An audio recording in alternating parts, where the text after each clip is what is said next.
quedaron varias preguntas sobre la mesa. Vamos a iniciar con el tema de los niños, la población más vulnerable, la que más sufre los efectos de esta enfermedad.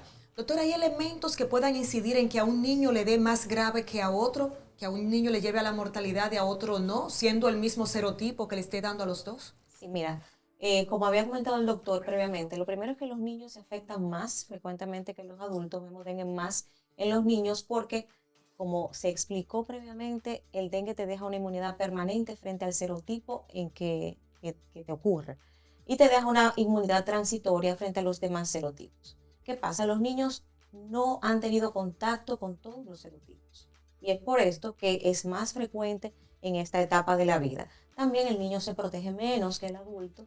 Tenemos niños que andan más expuestos, que duermen siestas y que pasan horas en el colegio y tienen menos capacidad de protegerse. Menos bello también, Menos bello. en las extremidades, que eso dificulta.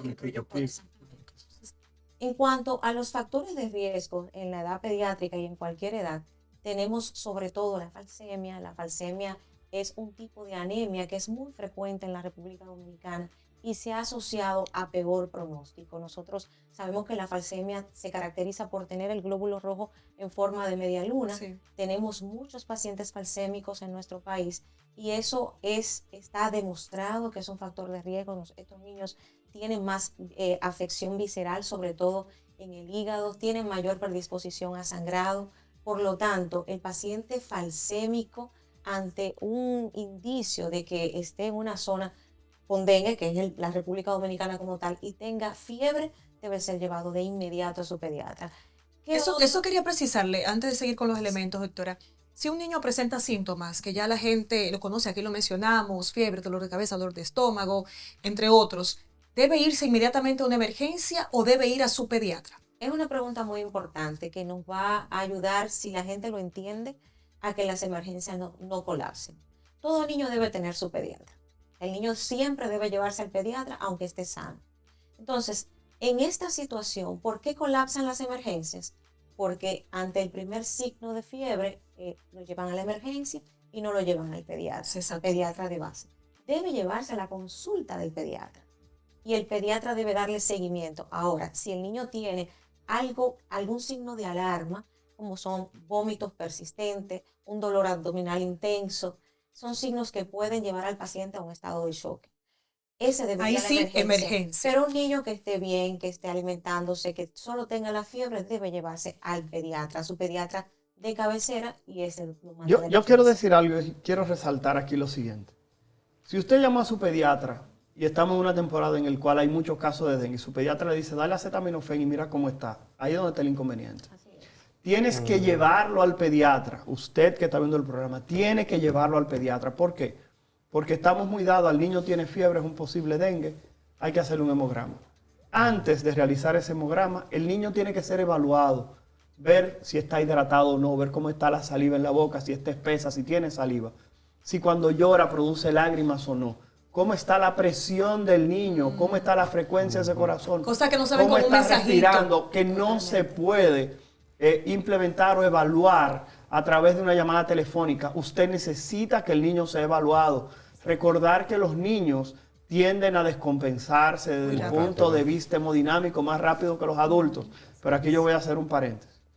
Si hay dengue y usted es una persona diabética, está embarazada, tiene problemas renales, tiene problemas hepáticos, sufre del corazón, usted es una persona que tiene que buscar asistencia médica de inmediato, porque así como en los niños falsémicos, la mortalidad por dengue se eleva, así mismo en los pacientes diabéticos también lo hace. Hay que llamar la atención de que hay razas que tienen mayor predisposición a formas graves. Yo voy a hacer un llamado. Las personas del oriente son personas que tienen mayor probabilidad de presentar casos de dengue mucho más agresivos. O sea que por tal razón, independientemente de que nos enfocamos en los niños, el dengue puede afectar cualquier edad. Claro. Y repito, hay grupos específicos que van a necesitar ir al médico. Y antes de hacer ese hemograma, usted tiene que permitir que lo evalúen. Si usted llega a una emergencia y le dice, creo que tengo dengue, y le dicen, sí, vamos a hacerle un hemograma. Antes de que le haga un hemograma, dígale, yo exijo que me tomen la presión. Otro grupo, de factor de riesgo es el niño obeso. El niño obeso. La obesidad. La obesidad te lleva a un síndrome de inflamación crónica. Entonces, el dengue también te desencadena una respuesta inflamatoria agresiva cuando tú estás en la fase viral. Entonces, esto incrementa esa respuesta inflamatoria, ese paciente se deshidrata más rápido, se choca más rápido, o sea que la obesidad también es un factor de riesgo. Otro factor de riesgo. Se ha hablado de la vacuna contra el dengue. Aquí el año pasado las autoridades dijeron que estaban en proceso para la compra, en la lista, cumpliendo con los requisitos que exige la comunidad internacional. Dos preguntas en este tema. ¿Realmente es necesario, consideran ustedes, aplicar la vacuna en República Dominicana? Y número dos, si debe hacerse con cierto grado de urgencia, porque tenemos tiempo en ese proceso, pero no termina de llegar. Mira, las vacunas son la estrategia de salud pública más eficaz para controlar cualquier tipo de evento de salud pública. Por lo tanto, la importancia de tener una vacuna siempre va a ser número uno. Bien, la pregunta es ¿cuál vacuna nosotros vamos a considerar para nosotros poderla implementar? Hay algunas, ya cuando tú dices la vacuna... hay varias. Mi cerebro pensaba inmediatamente ¿cuál vacuna? Hay varias. ¿Por qué? Porque ya tenemos datos de varios ensayos clínicos en el que se han utilizado algunas. Lo que pasa que cada uno de los ensayos ha demostrado que representa un reto para su implementación. Por ejemplo, uno de los primeros datos que tuvimos fue la vacuna de Takeda. Pero la vacuna de Takeda tenía un problemita que teníamos que poder saber el estatus serológico de la persona en el momento de su vacunación. Explícale claro, que había que saber que tenía. Exactamente, si le había dado o no le había dado. Entonces, desde el punto de vista programático, para un programa de salud pública es imposible que yo te diga, mire, tráigame una prueba de dengue, de anticuerpos, para yo saber si le puedo poner la vacuna o no. Entonces, eso representa un reto. Eso tal vez en algunos entornos se puede hacer. ¿Y cuál sería el ideal, entonces? Medicina del viajero se puede hacer. Cuando una persona viene de un país que no es endémico, tenerlo. Por lo tanto, la licenciación, la disponibilidad de tener una vacuna como esa disponible en nuestro entorno va a ser a final de este año, principio del año que viene. Por lo tanto, todavía no podemos hablar de que vamos a tenerla como tal, como una herramienta durante este año, porque eso realmente no va a ocurrir. Hay otra situación aquí con lo de la vacuna. Y hay dos limitantes. Hay otra vacuna que está aprobada en Europa. Bien, sí. Se llama Qdenga, que es una vacuna japonesa. Esa vacuna japonesa no hay que saber si la persona le dio dengue o no, pero solamente está aprobada en Europa, no tiene aprobación por la Organización Mundial de la Salud. Entonces, para el país poder adquirir ese tipo de vacunas, habitualmente se solicita por los mecanismos que tenga una aprobación por la Organización Mundial de la Salud. Entonces, ¿qué pasa? Eso es una de las limitantes. La otra limitante, que mucha gente no sabe, es que cada una de esas vacunas cuesta entre $135 y $265 cada dosis. Cada dosis. Entonces, espérate. ¿Cuántas dosis necesita una persona? La Dengvaxia, que es la que el doctor está mencionando, que está aprobada por la Organización Mundial de la Salud, que está en uso en los Estados Unidos, aprobada por FDA, se necesitan 2 dosis de la vacuna. Pero la otra que acabo de mencionar, que es justamente la Qdenga, que es una japonesa, que no está aprobada todavía por la Organización Mundial de la Salud, se necesitan 3 dosis de la vacuna. Entonces, si tú calculas $200, poniéndole un promedio por 3 dosis, estamos hablando de $600 por persona, estamos hablando alrededor de 36 mil pesos. Cada dosis que tú vas a poner, multiplica 36 mil por, imagínate que tú se lo vayas a poner a 5 millones de personas, eso hace un número que realmente está como muy alto por ahí. Entonces, ¿qué ocurre? Hay que ver si realmente es una estrategia que es la más segura versus al plan que se tiene en este momento de tratar de detección temprana, tratamiento, pero la parte más importante de todas, que es la prevención, tratando de hacer algún tipo de control de vectores. Sí, a pesar de eso, es importante saber, la información que tenemos es que el ministerio sí solicitó a través de OPS, exactamente no sé cuál fue la solicitada, pero no se tenían la cantidad de dosis necesarias para el país. Pero es importante que si adquirimos la vacuna, la gente cree conciencia de que ha sido con un esfuerzo y que debe ponerse la vacuna. Exactamente. En caso de que nosotros adquiramos la vacuna, porque siempre hay un temor generalizado con las vacunas. Y sobre todo, fíjate, tras el COVID más. Es pediátrica. No debe ser.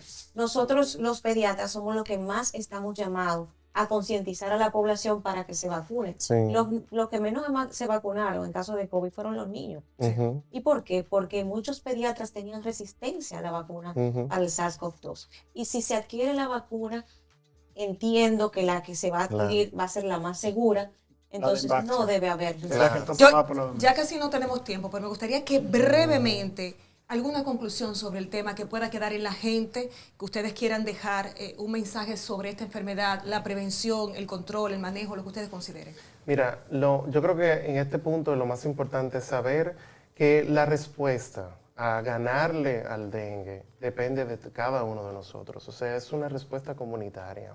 No debemos esperar a que nuestras autoridades nos digan qué nosotros tenemos que hacer si ya sabemos lo que tenemos que hacer. Por lo tanto, la movilización social es muy importante. Tenemos que ser partícipes. Segundo, como hemos hablado en muchas ocasiones, ya Héctor, la doctora, han puntualizado la importancia del tiempo.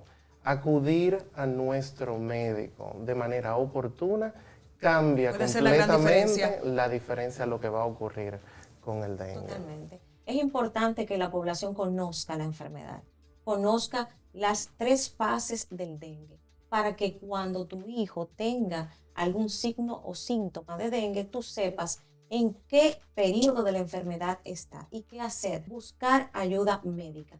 Lo más importante, que sea un pediatra de confianza. Por lo tanto, busquen un pediatra de confianza, sigan el pediatra de su hijo, aunque su hijo no tenga en ese momento ninguna enfermedad.